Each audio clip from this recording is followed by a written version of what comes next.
Hey guys, I've been recently working on this 1986 W124 series Mercedes, and as I've been working on some wiring and fuses, I took and put the battery in and out quite a few times, and I noticed a little problem, a rusty battery tray. And I wanted to remove it, to refurbish it, but a rusty bolt, or nut I should say, stands in my way. And it's not really a problem if I put a tool and start screwing it off and it just rips.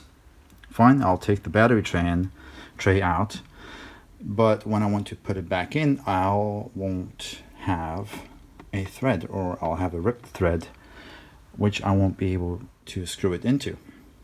So in this video, I'll show you how to go from something like this to this, and from this to this, and avoid something like this. So before you go in and grab any tools and start unscrewing anything and breaking anything, I recommend you take some sort of penetrating oil or even WD-40 and spray the spot which has rust on it and which you want to unscrew, a nut or bolt, and spray it quite abundantly. Spray it and leave it. Let it sit for a few hours or even a few days or a week. Just let it soak in. This is what I did. I sprayed it, I don't know, maybe 5 times. One more thing that helps is temperature. So currently it's summer, so it's warm, so it's easier on the metal parts compared to if it was freezing. But anyway, leave that lubricant there for a few days or even a week or even longer, and keep respraying, I don't know, maybe every 2 days, and only then attempt to unscrew it. Now, before you go in with a tool like I have here, that's a 10mm socket because it's a 10mm bolt. Before you go in and start unscrewing it all the way, when you feel resistance, do not do that. Just wait.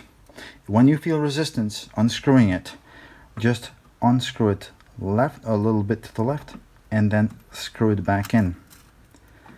Take the spray, spray it,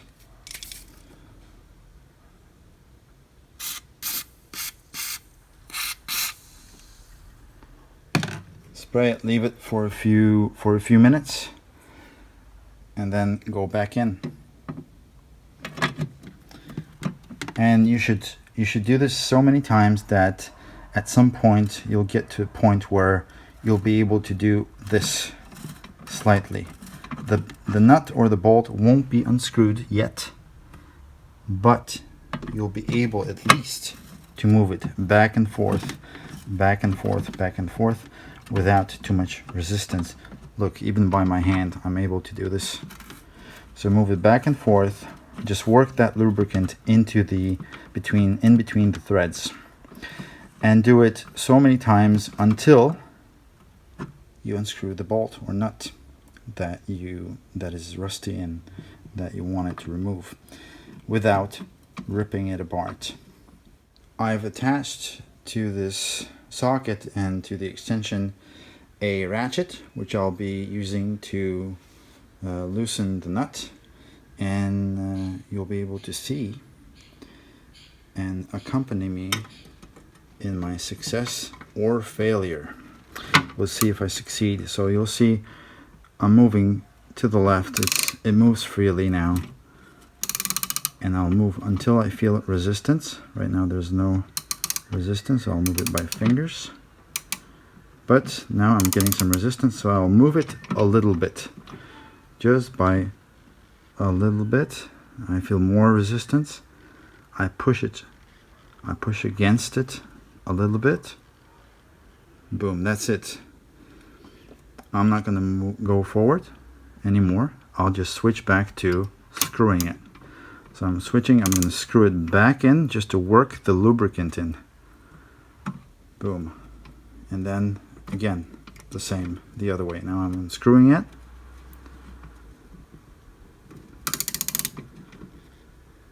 Just a little bit more against the resistance, but not too much, not to the point where this entire extension and the ratchet is bending, but the nut is not moving. If the nut is not moving and your tool is bending, you're about to rip that nut apart, or you're about to rip that thread apart. And that's what we want to avoid. So I'm just going to push it a little bit more and stop. Switch back to screwing it.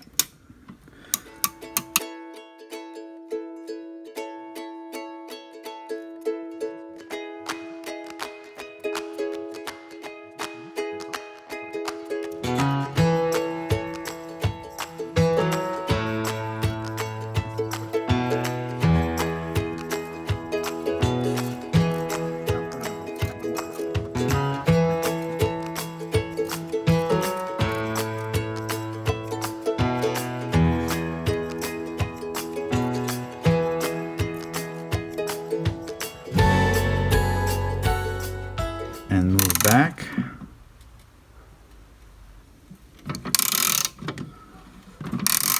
Okay, I'll take a break eventually.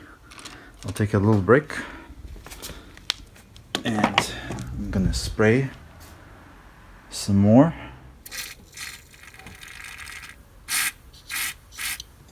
Okay, let it soak a little bit.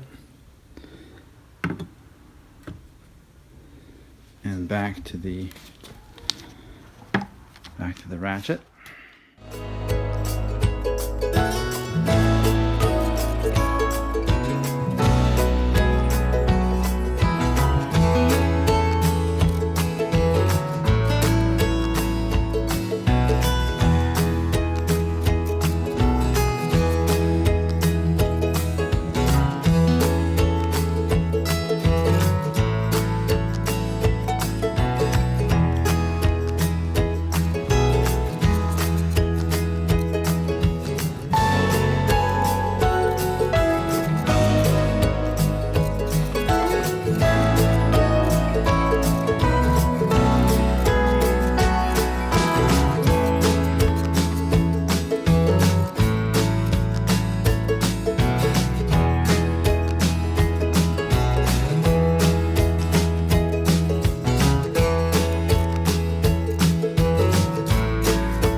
Also be gentle when you screw it back in.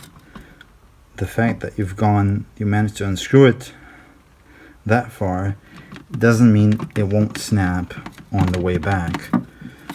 You need to work that lubricant back in there really well and slowly and steadily until it moves freely.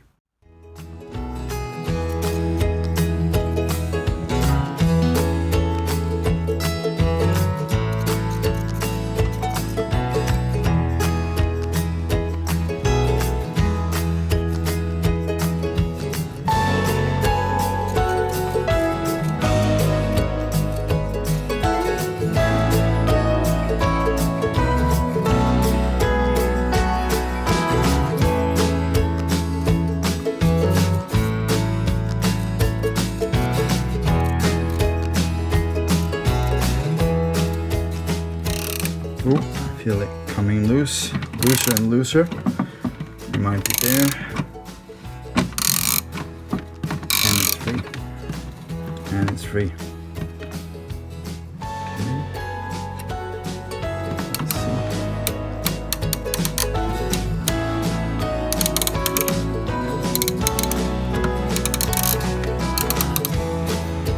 I'm going to remove the ratchet. Put it aside.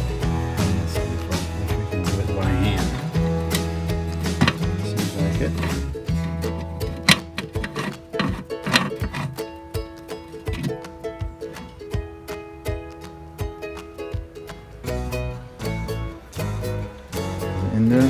Yes, it is. Success. And it's free. Success. We'll put it aside. We can remove this.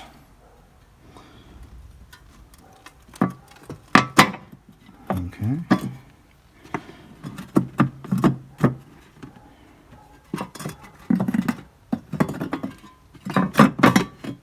Yes, we did. We removed it.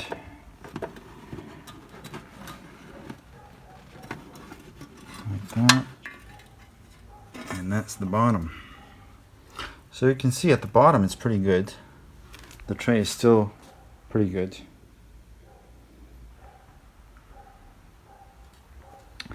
But here the surface rust was quite severe. So you see we managed to save these points, this and this. We managed to save it, although they were in bad condition. I don't know what this is. Some piece of plastic, which I don't know what that is. We'll worry about it later. We'll worry about it later. It was here. So there you go. That's how you do it. A bit of some lubricants. I'll show you this one. It's pretty good. It's Cyclo Breakaway.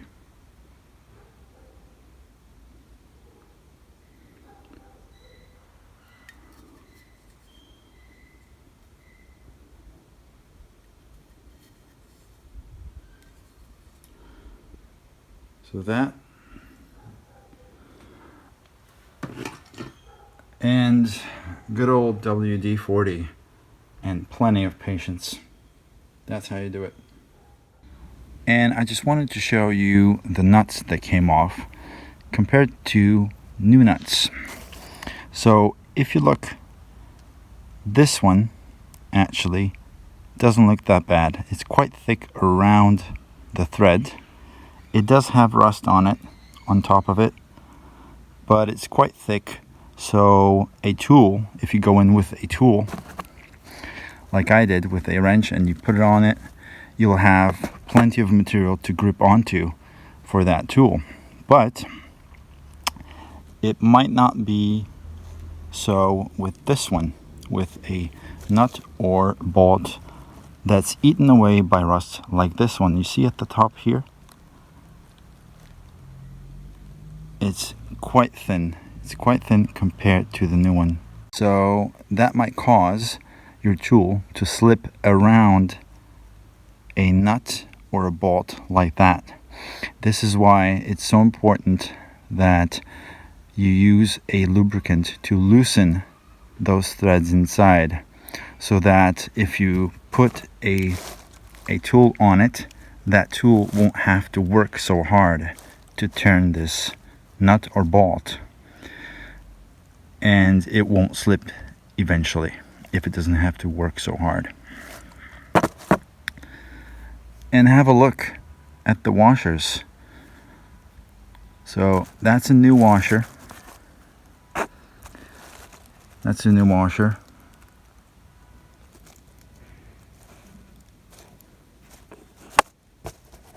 And that's an old washer. This one's actually quite thick, but this one, look at this one.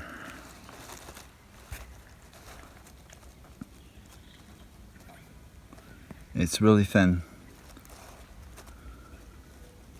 It looks like it came out of a Egyptian tomb or something. Pretty much completely eaten away. Now, one question, why did this rust? And why did it rust so much here, but not so much on the other side? Or this one? Pretty much completely covered in rust. Maybe small bits have remaining old paint. And this one's from an even older car, which I'm also working on. This could be because of water or water-based moisture collecting around this tray. But as you can see, there's quite a bit of clearance there and a little bit here, so water should flow freely. And here,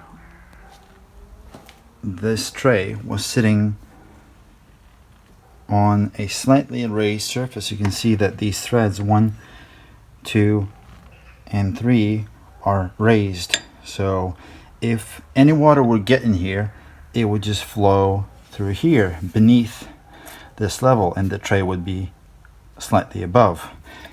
And as you can see on this particular one, there isn't that much rust. There will be way more rust. There's more rust here, so maybe there was some water dripping onto it. There's actually another reason for all that rust on these battery trays, and I probably don't have to explain this to a lot of you because you probably know this better than me, but some of you might not know. So I'll tell you that there's a reason for all these warnings on this battery and many other batteries like this. You see, here we have an indication that this is dangerous. This can be flammable, so don't get near this with any sort of fire or flames. This can explode. And as a matter of fact, on this car, a previous battery like this one did explode. And why is that? It was an old battery, but why is that? It's because inside of this battery there's acid, and this acid combined with electricity produces power, and this acid is also highly flammable. And in cars in the 90s and earlier, a lot of you might remember that batteries were serviceable. What does that mean? It means you would have to add some distilled water to the battery, which you would do somewhere here, and there would be round openings which you would unscrew, add some water, and that would be great whenever you would see that the level of the fluid of the acid was low. And I don't know if you can see, but maybe you can see small like circular shapes on this. So it looks like it might have these openings as well, but they've been covered with a sticker. And now most car batteries are non-serviceable. So that means you don't have to do anything to them. You just replace them, that's it. But what does it have to do with rust on my battery tray? Well, this acid in batteries from the 90s and earlier, the batteries weren't that well sealed, and this acid or the fumes of this acid would evaporate or even drip onto the battery tray, hence the rust. And just a quick throwback to the incident with the battery exploding on this car. It was when I was working on it and fixing some starter motor issues and wanted to test if it works. So I put the battery in, hooked it up, went inside to start it. I turned the key, turn it to turn the engine, and all I hear is boom. Nothing happened. I heard an explosion, like a deadening explosion, and nothing happened. The engine didn't start, so I opened the hood to look inside, and there was a similar battery, not this battery, and then the sides of it, the side walls were opened and ripped apart, and obviously it was leaking all over here, and you can still see some remainders of this acid. And this acid is so dangerous that even when I was standing away from the car, like this far, I could still smell it and feel it in my nostrils and having it irritating my eyes. So it's very, very, very dangerous. Now, why did it explode? I read online that I think it's because it wasn't serviceable, and in battery years, that previous battery was simply old. It was 6-7 years old. And just to make a note, I was really happy with it. It was same brand as this one, and I think maybe even the same model, and I was really happy with it. It served me very well.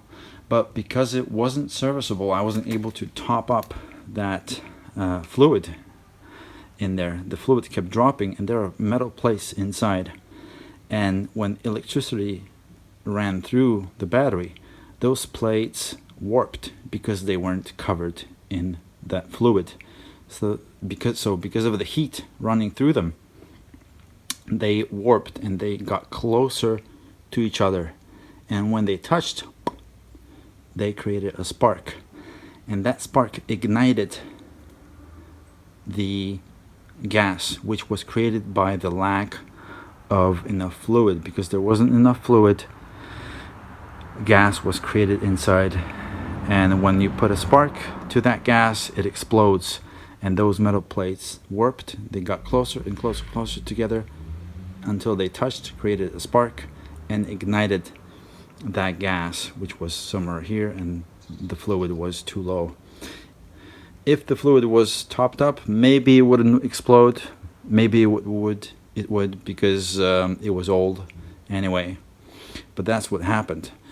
So this is most likely why on old cars you'll see rusted battery trays. It's either water leaking and not being able to escape because it's clogged up, or the car was ran with an old type of battery, which wasn't that well made as today's batteries are, and it just leaked acid or acid fumes onto the battery tray and just eating that metal away.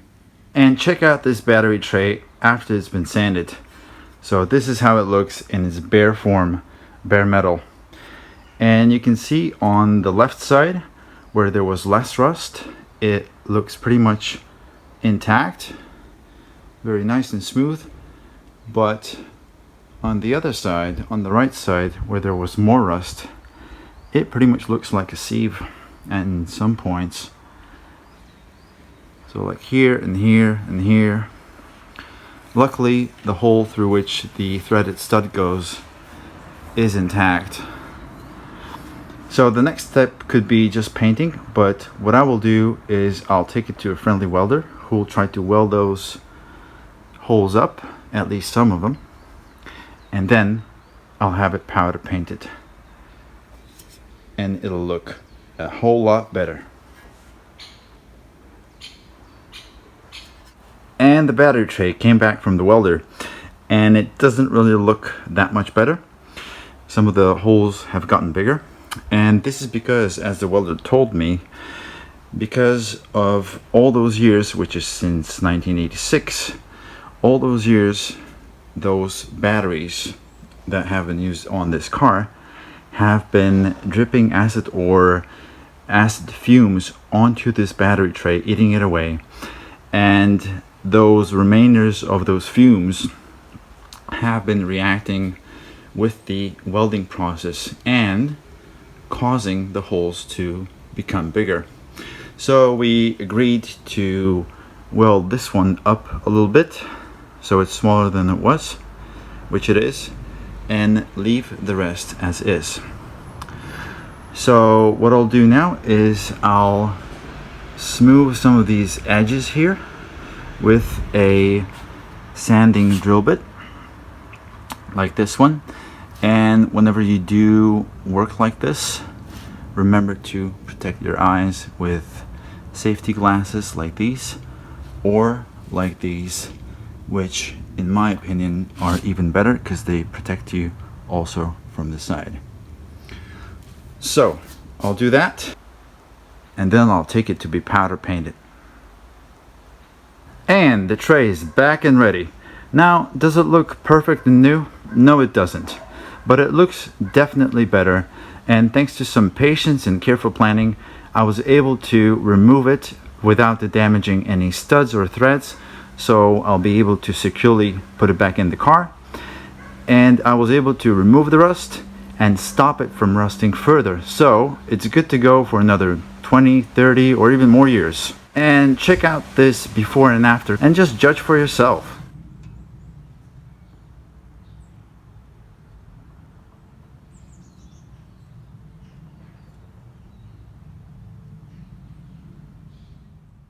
So here we go. Here's the battery tray back in its place, safe and secure, doesn't move. I assure you that no threads or studs were hurt in the process of removing or restoring-ish this battery tray. So now if you have a similar issue, you'll know what to do. I also put this foam padding here so that when I put the battery in, it won't scratch the surface of the restored battery tray, and it'll also help a little bit with securing the battery from flying around. Although that job is already done by this little bracket here, which you install here when the battery is in. So the foam looks like this, and I guess you can buy it at any store with bathroom supplies. So this foam you put on the floor, and when you leave the bathtub or shower, you put your feet here and you won't slip. So there you go. Thank you so much for watching. I hope the video helped you, and if it did, give it a thumbs up and consider subscribing to the channel and sharing the video with a friend. Thanks so much, and I'll see you in the next one.